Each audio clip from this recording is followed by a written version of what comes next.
पिरो भाई इधर दिया तो फिरना नहीं है।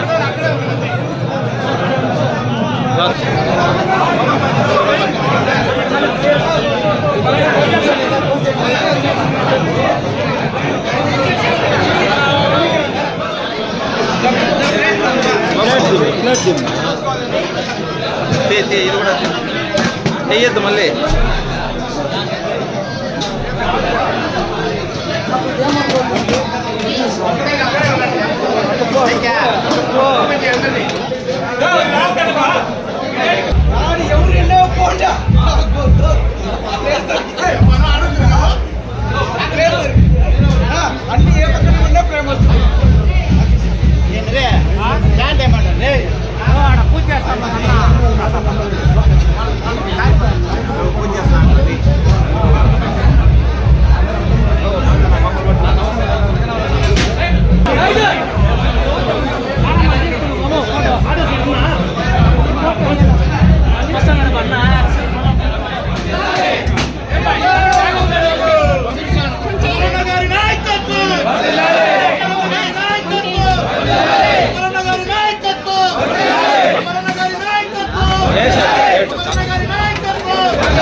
चाहिए बेटा तो गिरे ना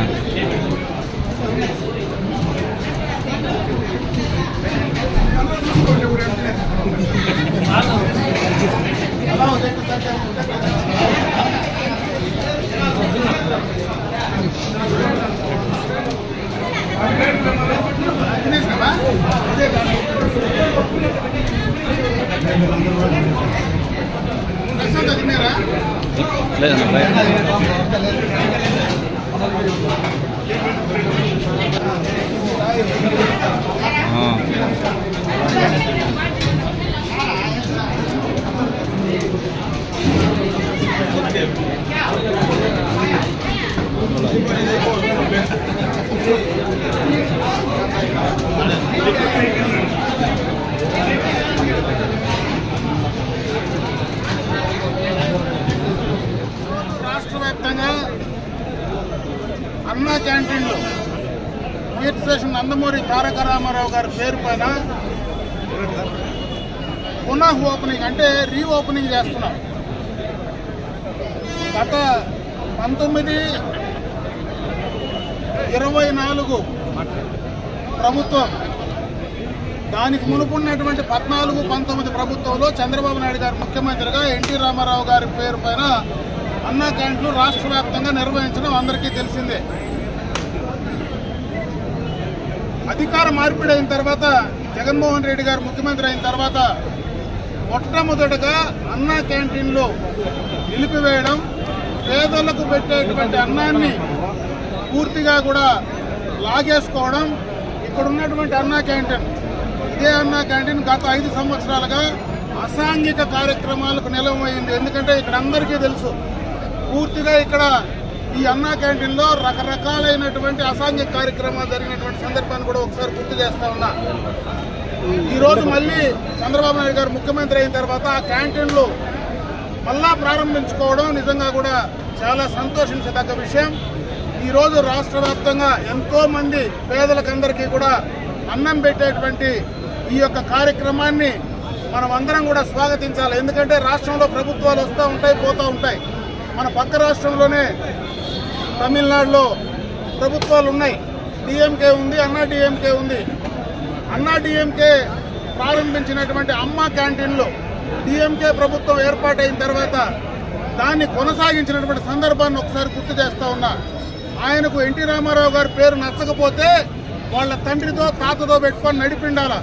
దాన్ని కూడా లేకుండా పేదల పైన కక్ష సాధించుకొని ప్రభుత్వం పైన, చంద్రబాబు నాయుడు గారి పైన కక్షతో పేదల అన్నం కడుపు కొట్టడం అనేది నిజంగా కూడా చాలా దారుణమైనటువంటి విషయం అని చెప్పి సందర్భంగా గుర్తు చేస్తా ఉన్నా. గత 5 సంవత్సరాలుగా ప్రభుత్వం ఆపేసిన అన్ని చోట్ల రాష్ట్ర వ్యాప్తంగా మరి పార్టీ కార్యకర్తలు, నాయకులు, స్వచ్ఛంద సేవా సంస్థలు, డోనర్సే ఆ కార్యక్రమాన్ని నిర్వహించినటువంటి సందర్భాన్ని గుర్తు చేస్తా ఉన్నా. ఇదే పలమనేరు పట్టణంలో కూడా దాదాపు 1.5 సంవత్సర కాలం పూర్తిగా కూడా పేదలు, మరి పేదలకు అన్నం పెట్టేటువంటి అన్నా క్యాంటీన్ను ఇక్కడే మేము పెడతామంటే ఆ రోజు ప్రభుత్వం కూడా ఒప్పుకోకపోతే, అధికారులు ఒప్పుకోకపోతే ఎన్టీ రామారావు గారి స్టాచ్యూ ముందర దాదాపు 1.5 రోజులు పూర్తిగా కూడా ఉచితంగా డోనర్స్ ద్వారా, మరి స్వచ్ఛందంగా నేను కావచ్చు, డోనర్స్ కావచ్చు, పార్టీ నాయకులు కావచ్చు, వారందరి ద్వారా బ్రహ్మాండంగా కూడా అన్నా క్యాంటీన్ నిర్వహించినటువంటి సందర్భాన్ని ఒకసారి గుర్తు చేస్తా ఉన్నా. ఆ అన్నా క్యాంటీన్ కూడా ఎలక్షన్ నోటిఫికేషన్ వచ్చిన దాకా కూడా కంప్లీట్ చేశాం. ఎలక్షన్స్ అయిపోయిన తర్వాత కొత్త ప్రభుత్వంలో మళ్ళీ అన్నా క్యాంటీన్ ప్రభుత్వం ద్వారా ఈ రోజు ఏర్పాటు చేస్తున్నాం. కాబట్టి ఈ రోజు నుంచి కూడా మరి ప్రతిరోజు 1000 మందికి ఈ ఈ యొక్క అన్నా క్యాంటీన్ లో భోజన సౌకర్యం ఏర్పాటు చేసేటువంటి పరిస్థితి ఉంది. గతంలో మన నియోజకవర్గంలో ఇటు పొలమనేరు అటు వీకోట 2 చోట్ల కూడా అన్నా క్యాంటీన్ నిర్వహించినటువంటి సందర్భాన్ని గుర్తు చేస్తా ఉన్నాం. ఈ రోజు మొట్టమొదటిగా పొలమనేరులో మనం మొదలు పెట్టాం. రేపు మళ్ళా రాబోయేటువంటి సెకండ్ లిస్ట్ లో వీకోట్లో కూడా మొదలు పెట్టడానికి ప్రయత్నం జరుగుతుందని చెప్పే సందర్భంగా కూడా తెలియజేసుకుంటున్నా. ఈ రోజు ఇక్కడ జరిగినటువంటి మార్నింగ్ ఏదైతే బ్రేక్ఫాస్ట్ ఉందో దీనికి కూడా పార్టీకి సంబంధించినటువంటి నాగరాజా కానీ అదేవిధంగా కాజా పీర్ ఇద్దరు కూడా ఈ రోజు దానికి డొనేట్ చేసి అది కూడా ఉచితంగానే ఈ రోజు పంపిణీ చేసేటువంటి కార్యక్రమాన్ని చేశాం. ఈ రోజు అన్నా క్యాంటీన్ ప్రారంభోత్సవంలో తొలితో ఈ రోజు చెంగారెడ్డి గారు ఎక్స్ జెడ్పీటీసీ మరి పెద్దపంజాన్ ఎక్స్ జెడ్పీటీసీ గారు 2,000 రూపాయలు ఆయన 20,000 రూపాయలు ఆయన కూడా అన్నా క్యాంటీన్ కు డొనేట్ చేయడం జరిగింది. ఆయన్ని కూడా నేను అభినందిస్తున్నా. గతంలోనే చాలా మంది ఈ రకంగా డొనేట్ చేసిన దాని వల్లనే పేదలకు అన్నం పెట్టేటువంటి కార్యక్రమాన్ని చేశాం. ఈ ప్రభుత్వంలో పేదల పట్ల చిత్తశుద్ధితో ఈ కార్యక్రమాలు చేస్తాం. కీర్తిశేషులు నందమూరి తారక రామారావు గారి పేరు పైన ఇటువంటి కార్యక్రమాలన్నీ కూడా చేయడం జరుగుతుంది. ఇప్పటికైనా ప్రతిపక్షంలో ఉండేటువంటి జగన్మోహన్ రెడ్డి ఇటువంటి కార్యక్రమాలు చేసిన దాని వల్ల ఉపయోగం లేదు. మనం ఆపిన మళ్ళా ప్రజలు దాన్ని ఆపరు, దాన్ని పూర్తిగా కూడా ప్రారంభిస్తారనేటువంటి సత్యాన్ని ఆయన ఇప్పటికైనా తెలుసుకుంటే భవిష్యత్తులో ఆయన రాజకీయాలకు ఉపయోగపడుతుందనేటువంటి ఒక సూచన మాత్రమే జగన్మోహన్ రెడ్డికి చేసే ప్రయత్నం నేను చేస్తున్నా. ఇటువంటి చెత్త పనులు పనికిరాని పనులు చేస్తే ప్రజలు యావగించుకుంటారు.